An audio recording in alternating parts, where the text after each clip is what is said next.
Hi folks, as you can see, I'm sitting in a garage. Um, I bought myself some new equipment to make some videos whenever I think I should make a video. To make some shorter videos and to record a couple of stuff. Maybe I'm also going to start to documenting a couple of trips around my country or whatever, and just generally show things to people, including things I talk about in my videos. Now, Uh, this is a very small one. Today I'm just going to talk about what has been happening between the USA and Korea. Okay? Uh, and I don't know if you know this, but on Korean social media, it has been literally an uproar about what happened to those employees in the Korean plant in the United States, in Illinois, if I'm not mistaken. And I think a lot of people, they are not taking in the complete extent of the damage that this has put on the relationship between the United States and South Korea. And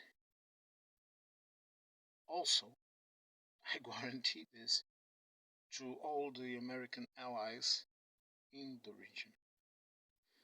This has shown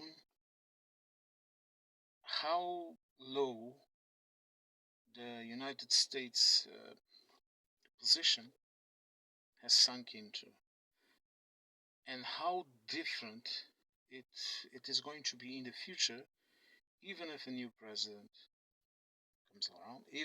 Even if the Americans, let's say it like this, even if the Americans are able to survive this, and if they are able to elect a new democratic government that might be able to restore and repair a couple of these relationships, because just like in Europe, there will always be in everyone's mind this: they can elect a new president next 4 years, and he can do even worse than Trump. This is not going to change.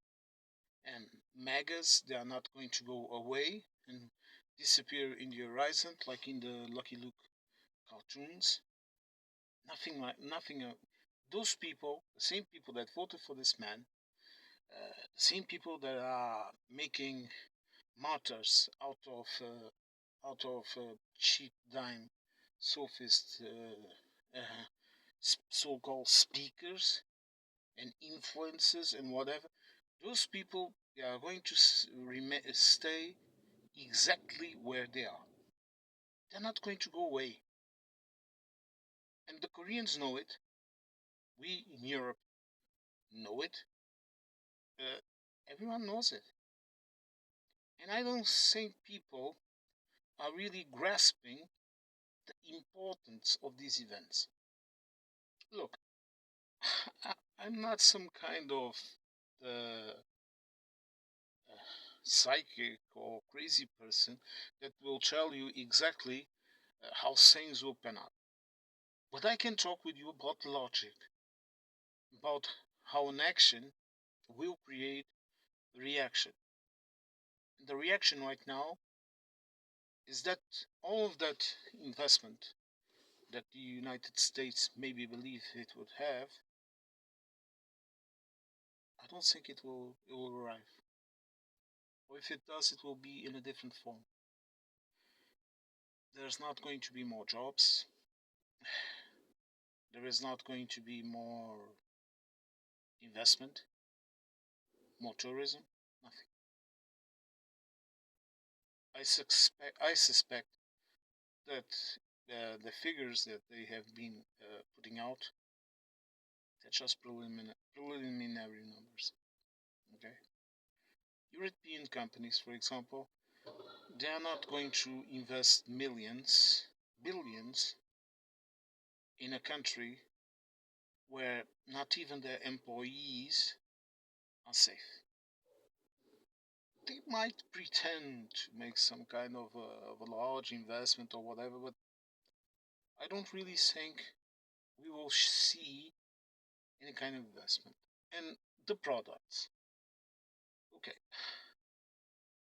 Europe is not going to buy American products that are not according to our standards. Okay, you are not going to force me to eat hormone beef, and my supermarket knows that. My supermarket, for example, they know that if they put American beef and that is not in EU standards, for example, my friend, then I'm not going to buy it. I'm not even buying American products made here because I'm afraid they are not complying with our rules. Even though I know they are constantly surveilled, there are examinations, there are chemical tests, all of that, I don't trust them. Just like I don't trust in American cars, I don't trust in America hardware and software. Even the platforms that I'm using, like this one that I'm using, my degree of trust is very reduced, so to speak. So I think we should all look at these events and think a bit about the interconnected uh, consequences that it will have. I just had this thought. I had a break in my work, just 5 minutes to take a breather, and I decided to use it to make this video. Well, thank you all for listening to me, and I hope to catch you all in the next one.